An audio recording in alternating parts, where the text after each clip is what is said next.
Vai dizer assim a palavra do Senhor: se te fadigas correndo com homens que vão a pé, como poderás competir com cavalos?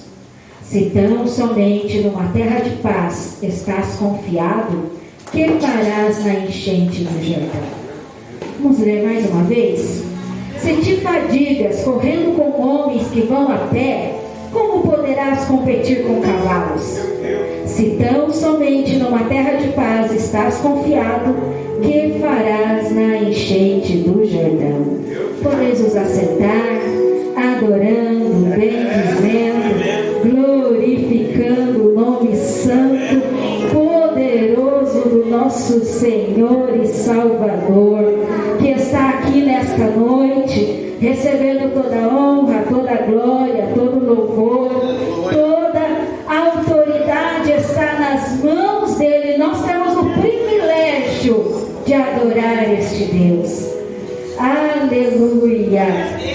A palavra qual eu tenho para trazer ao coração da igreja nesta noite é uma palavra para quem tem chamada, é uma palavra para quem, como Jeremias, recebeu uma chamada do Senhor, uma missão do Senhor, algo da parte do Senhor para realizar.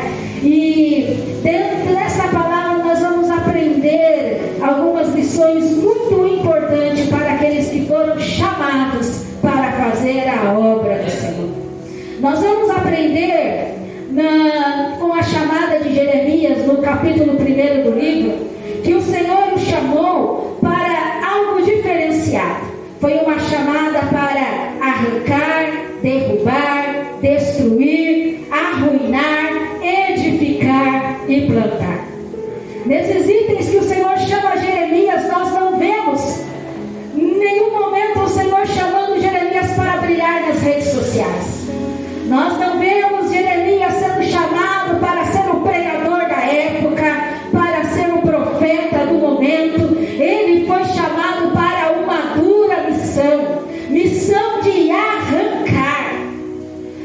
No livro de Hebreus nós vamos ver escrito que nenhuma raiz de amargura nós devemos deixar brotar em nossos corações. Antes temos que arrancar essa raiz, porque quem tem chamada do Senhor precisa arrancar toda a raiz que tenta brotar, que tenta enraizar, que tenta contaminar o nosso interior, porque aquilo que nós iremos transmitir precisa estar purificado, não pode estar contaminado.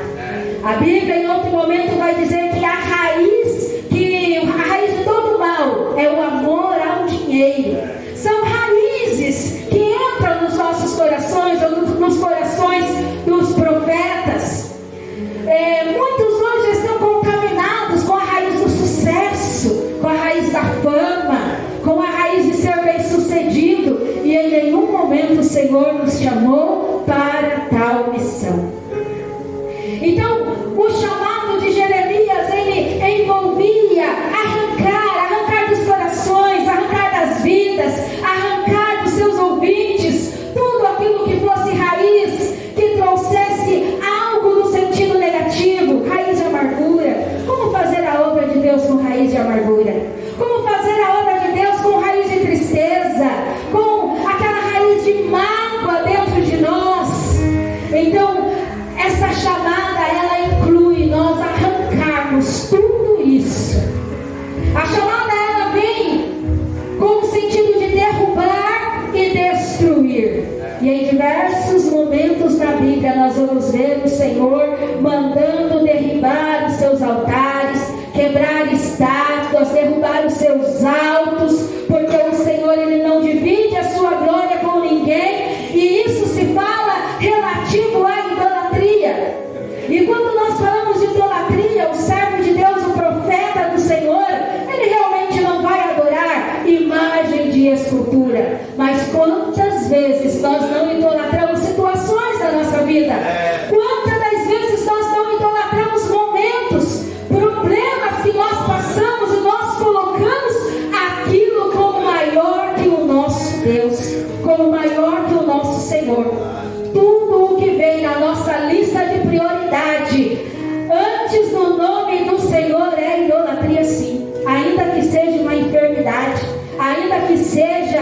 família, ainda que seja o lazer, tudo o que vier do tópico de prioridades acima do Senhor é considerado idolatria. E para isso a ordem é derrubar e destruir, porque o Senhor, Ele nos chamou para uma boa obra, mas diz que o Espírito dele tem ciúmes de nós, e nós não podemos colocar nada, nem ninguém, nem situação alguma acima do nosso Senhor. A chamada de Jeremias, ela também vem dizendo para arruinar, e arruinar é diferente de destruir, porque quando se arruína alguma coisa, fica ruínas, fica destroços, fica pedaços, fica dejetos. Mas aqui a ordem de arruinar nos traz o sentido que ao destruirmos, ao derrubarmos alguma coisa, ficou ruínas, e essas ruínas precisam ser retiradas da nossa vida. Quantas das vezes estamos fazendo a obra do Senhor, mas as ruínas do passado, as ruínas de quem fomos, as ruínas do que fizemos, elas nos assombram na nossa obra, e muitas das vezes a gente diz: mas eu não posso por causa disso, por causa daquilo. Mas estas ruínas, elas precisam ser vencidas, porque em 2 Coríntios vai dizer que aquele que está em Cristo é nova criatura.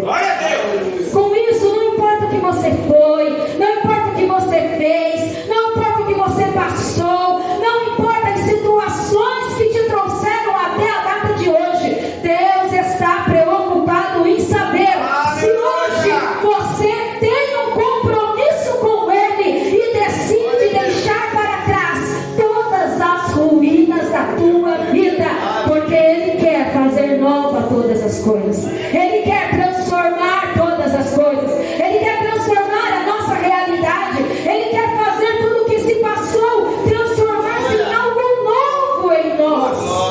A gente não pode viver de passado, a gente não pode viver dizendo: olha, a minha família era destruída, o meu casamento, os meus filhos. Não, você é nova criatura e precisa assumir a missão que Deus entregou às nossas vidas. E estas são coisas que só nós podemos fazer. Estas são missões, são tarefas que somos nós que precisamos fazer, porque para as duas seguintes etapas da chamada de Jeremias, que é edificar e plantar, para que isso chegue a ocorrer, todas as primeiras etapas elas precisam estar cumpridas, porque o Evangelho do Senhor não se alicerça sobre o engano. O Senhor não vai usar quem tem dúvida do seu chamado. O Senhor não vai entregar mensagem para quem diz: mas será que é Deus falando comigo?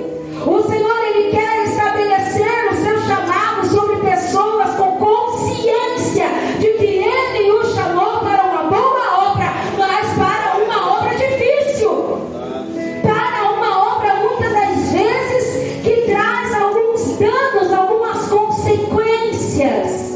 E na etapa de edificar, nós vemos que edificar é levantar uma construção do solo, é levantar uma construção do nada. Muitas das vezes Deus vai nos chamar para fazer uma obra onde aparentemente não há nada, onde aparentemente não tem nada construído, e é nós que precisaremos edificar desde os seus fundamentos, desde o seu princípio, desde os seus primórdios. Nós precisaremos estar ali edificando a obra ao qual o Senhor nos chamou. O apóstolo Paulo ensina sobre isso, que é necessário lançar sobre os fundamentos como fundador prudentes. Então o Senhor, Ele nos chama como construtores prudentes, construtores que sabem o que está fazendo. E para isso nós temos um manual de instrução da vontade de Deus, que é a palavra do Senhor. Com este manual nós podemos construir aquilo que o Senhor nos chamou para construir.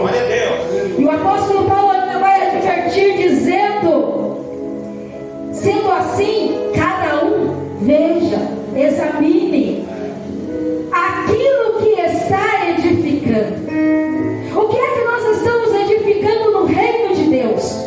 Como estamos edificando aquilo que o Senhor nos chamou para fazer na sua obra? O apóstolo Paulo manda nos fazer uma reflexão, como fundadores prudentes, como construtores prudentes. Olhe para aquilo que está sendo edificado, porque aquilo que nós fazemos é responsabilidade nossa.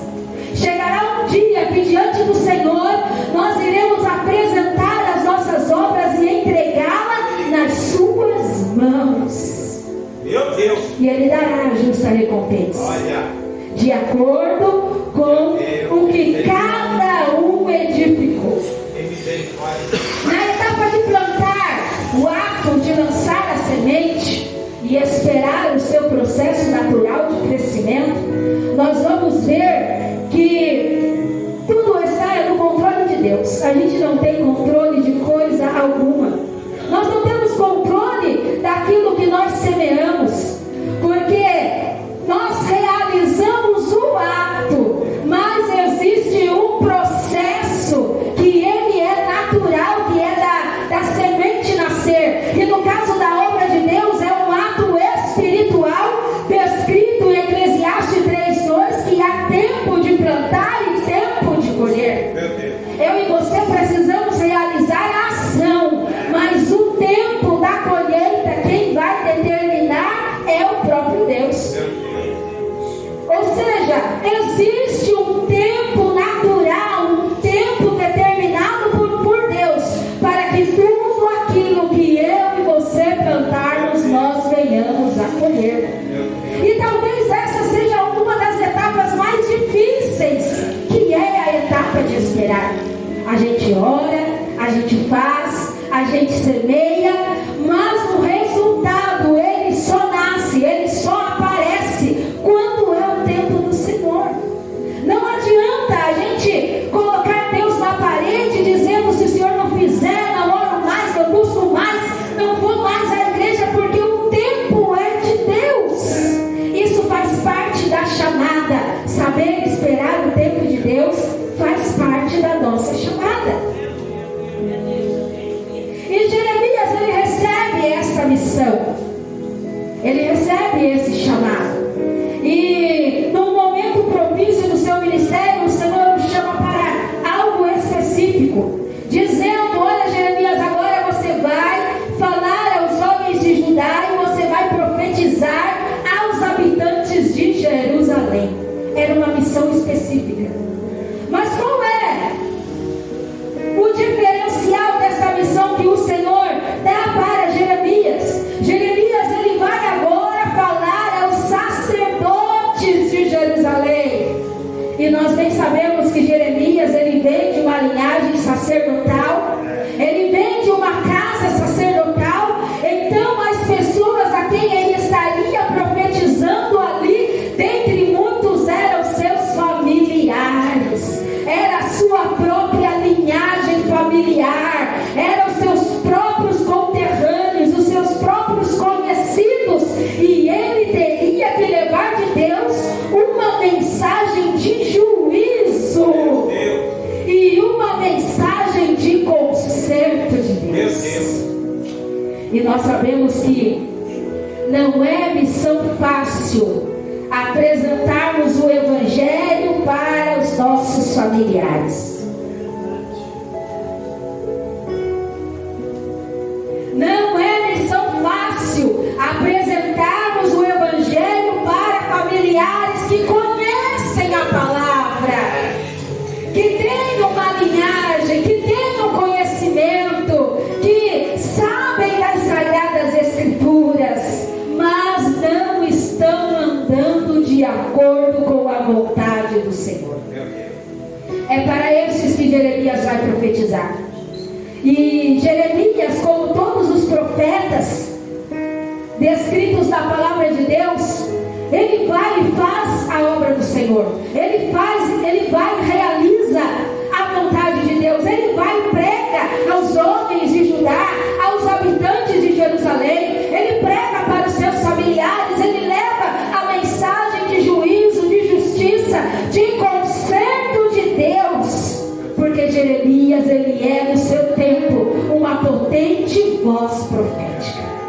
E eu e você, nós somos no nosso tempo uma potente voz profética. E como toda voz profética que se levanta para falar o que Deus manda, há adversidades. Como toda voz profeta que se nega a falar o que os ouvintes querem ouvir e diz o que Deus quer falar, há consequências. E aqui nós vemos que a palavra pregada, a mensagem entregue por Jeremias, ela não é bem recebida, ela não é bem aceita, ela não faz o efeito de converter os corações, de conscientizar do pecado. São religiosos, são pessoas conhecedoras, são homens que sabiam sacrificar ao Senhor, mas precisavam se consertar, recebem a palavra, mas não aceitam a palavra, não aceitam a voz profética. E quando alguém não aceita a voz profética, o primeiro intuito então é: vamos calar a voz profética, vamos calar a voz do profeta.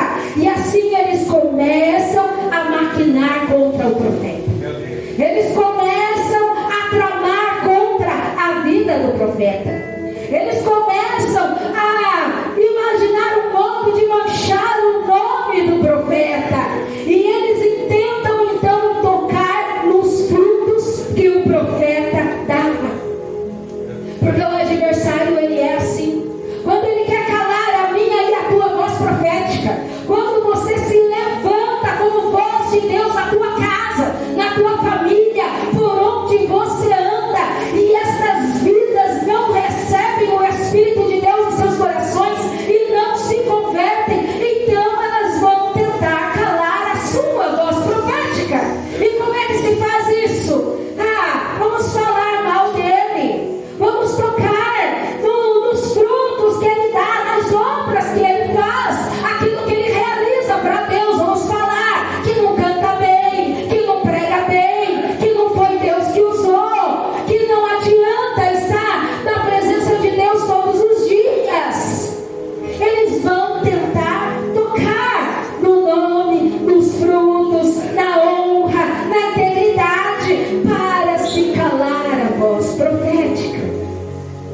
E aqui acontece algo muito interessante, que é o próprio Deus quem vai dar a notícia para Jeremias de que está acontecendo uma trama contra ele. Não é ninguém que vai contar, não é ninguém que vai levar a notícia. O próprio Deus vai revelar a Jeremias o que está acontecendo. E quando Deus nos revela algo que estão fazendo contra nós, e quando Deus nos revela que alguém não gosta de nós, e quando Deus nos revela que alguém está tocando em nós, o que nós faremos com esta informação? O que nós iremos fazer sabendo quando o próprio Deus nos revela que nossa obra não está sendo bem recebida? Aqui Jeremias, recebendo a informação natural, ele fica decepcionado, ele fica muito triste, ele fica muito revoltado, e então ele vai fazer uma oração a Deus, mas com aqueles sentimentos do seu coração. Jeremias, ele faz uma oração vingativa. Jeremias, ele vai desabafar com Deus, ele vai levar propriamente Deus a um pleito, a uma questão judicial, aonde literalmente Jeremias encosta Deus na parede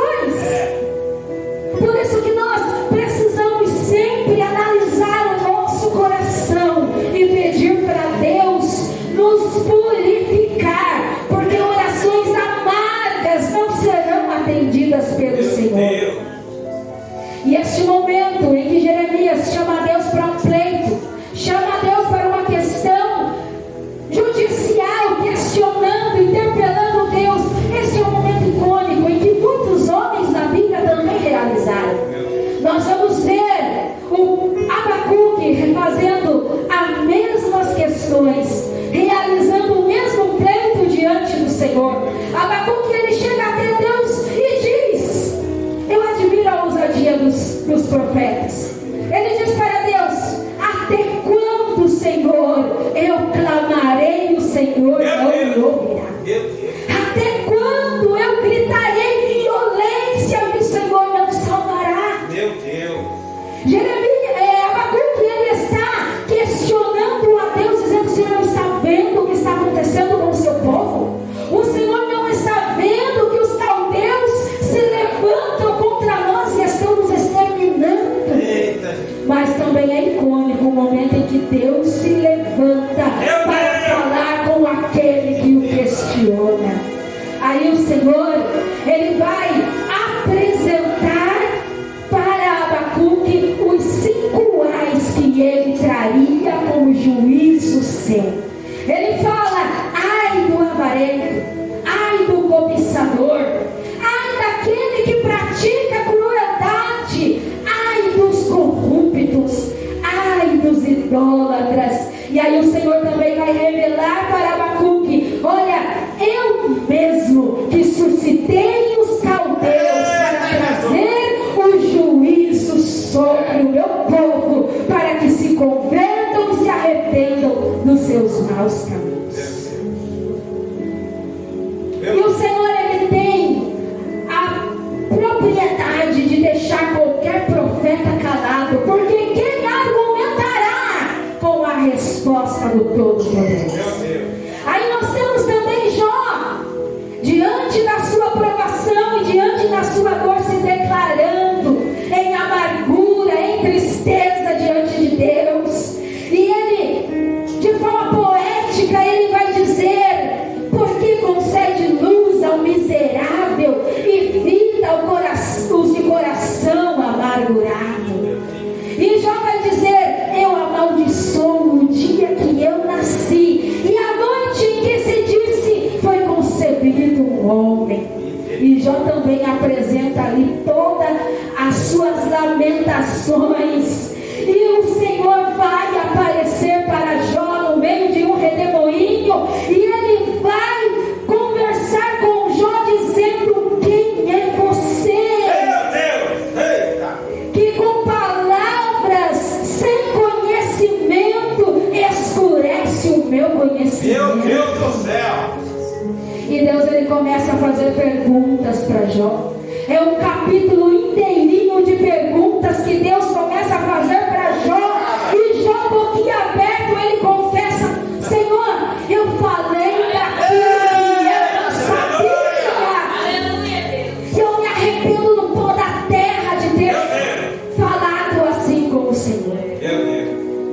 E assim como Abacuque, assim como Jó, assim como Jeremias, quem nunca chegou diante do Senhor e disse, por que o Senhor não ouve a minha oração?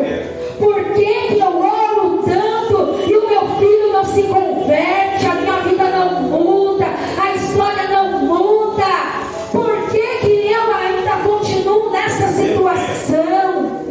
Muitos de nós, em etapas diferentes da nossa vida, a gente chegou diante de Deus e acusou Deus de não ter feito aquilo que Ele deveria ter feito. Que eu tenho certeza que Deus, Ele trouxe aos nossos corações neste momento a sua palavra de entendimento, e nós compreendemos que não era o tempo, que não era o momento, que o Senhor tem a sua multiforma de trabalhar, e tudo o que o Senhor faz chega no momento certo. Ele não se atrasa, Ele não perde o momento, Ele não perde a hora, Ele sempre sabe o momento de trabalhar. E na verdade, quem sempre está errado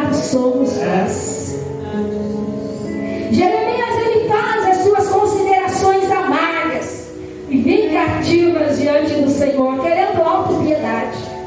Sabe aquele momento que você chega diante do Senhor e diz: eu estou sofrendo, eu estou chorando, eu estou passando necessidade, meu cerebro não tem nada, o salário não dá para nada, o dinheiro não rende, as enfermidades estão chegando na minha vida.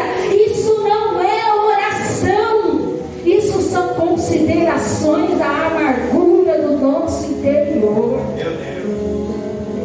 E Deus vai ensinar o profeta de uma maneira muito linda.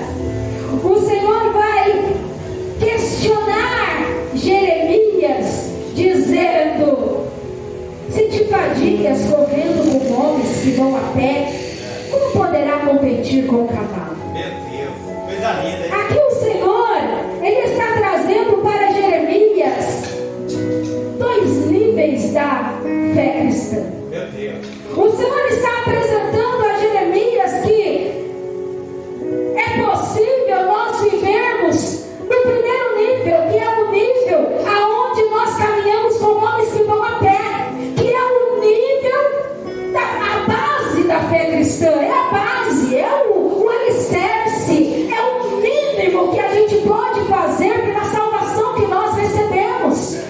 Aqui o Senhor está dizendo, apresentando para Jeremias, que andar com homens que vão a pé é o mínimo que o cristão pode fazer. Ou seja, orar é o mínimo que nós podemos fazer. Jejuar é o mínimo que nós podemos entregar ao Senhor. Nos buscarmos a presença de Deus, adorarmos o nome dEle, andarmos em santidade, não nos contaminarmos com este mundo, é o mínimo que nós podemos fazer como cristãos. Nós estamos apenas caminhando com homens que vão a pé, mas o Senhor, Ele quer apresentar a Jeremias um nível mais elevado, uma fase que vai acima do natural. O Senhor, Ele quer levar Jeremias a competir com cavalos. Meu Deus. O Senhor, Ele quer que Jeremias ele vai além do que ele tem ido. O Senhor, Ele quer dar uma autoridade. Ele quer que Jeremias avance. Ele quer que Jeremias cresça. Ele quer que Jeremias alcance o alvo e não fique somente fazendo coisas cotidianas. O que o Senhor está propondo para Jeremias aqui é que Jeremias ele suba de nível. Mas se ele não consegue lidar com a base da fé cristã, como é que ele pode subir para o próximo nível? Porque falar de mim e de você sempre vão falar. E se a gente se magoar com tudo que falarem do cristão, como é que você pode ser elevado a coisas maiores? Se Deus te revela algo e isso te é motivo de mágoa, como é que Deus vai revelar tesouros escondidos da sua palavra? Se tão somente com coisas pequenas nós já nos sentimos vítimas do Evangelho, nós já achamos que somos mártires, achamos que estamos sendo perseguidos, que não iremos vencer a primeira etapa. Deus está propondo para Jeremias: vai além. Pare de olhar coisas naturais, pare de olhar coisas humanas, vá além do que eu tenho te proposto. Avance, vai competir com cavalos, ou seja, há velocidades inimagináveis para nós. O Senhor, Ele quer nos dar velocidade para fazer a sua obra, porque se não fosse assim, Ele não renovaria as forças do cansado, como Ele renova as águias.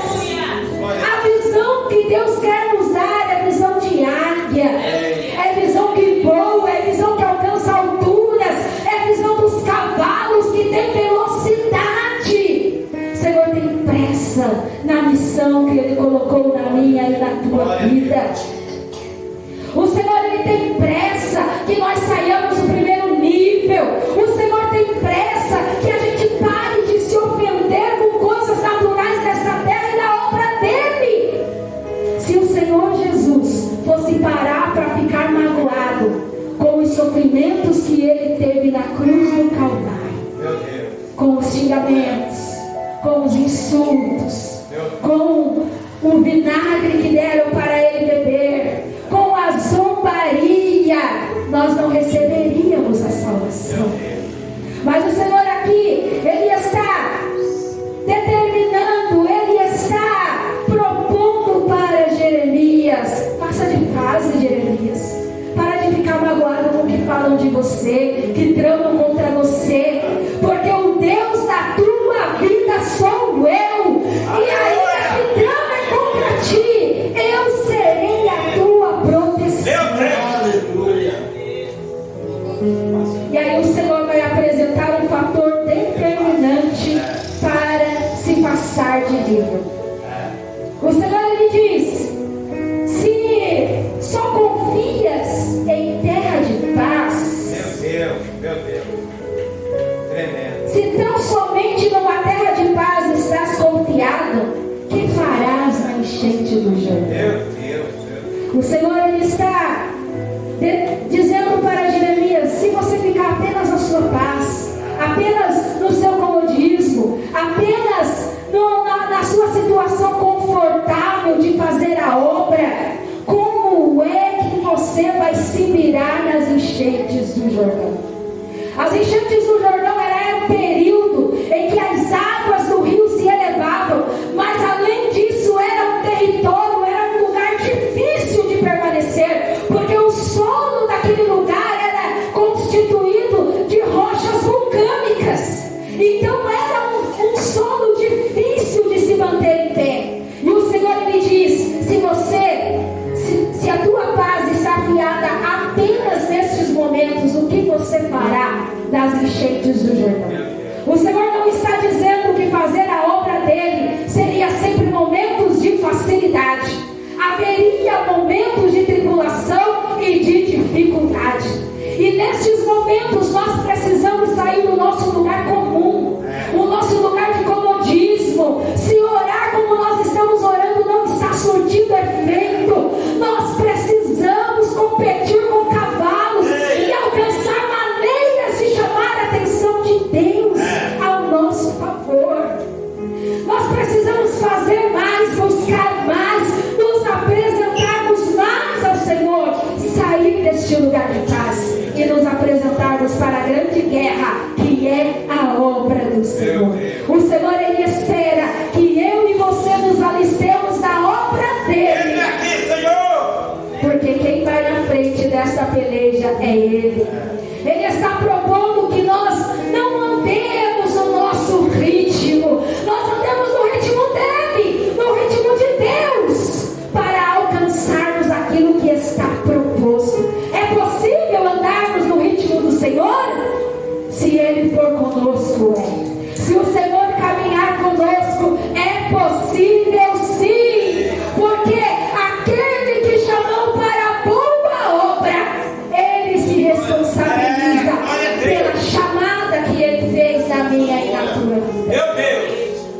Então, se você recebeu uma chamada do Senhor, se o Senhor, Ele te chamou para uma missão, para um propósito, não se conforme, não se aquiete, não se acovarde, mas comece a correr, comece a buscar, comece a ir além, comece a buscar aquilo que está determinado por Deus para você alcançar. Meu Deus.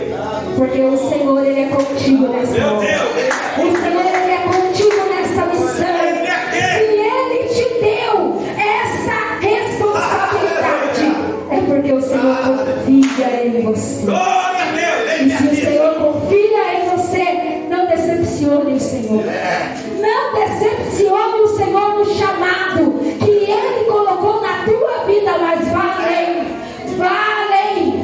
Faça conforme o Senhor, Ele te direciona para fazer, porque dos teus inimigos o Senhor cuida.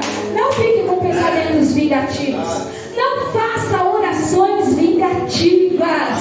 Deixa que o Senhor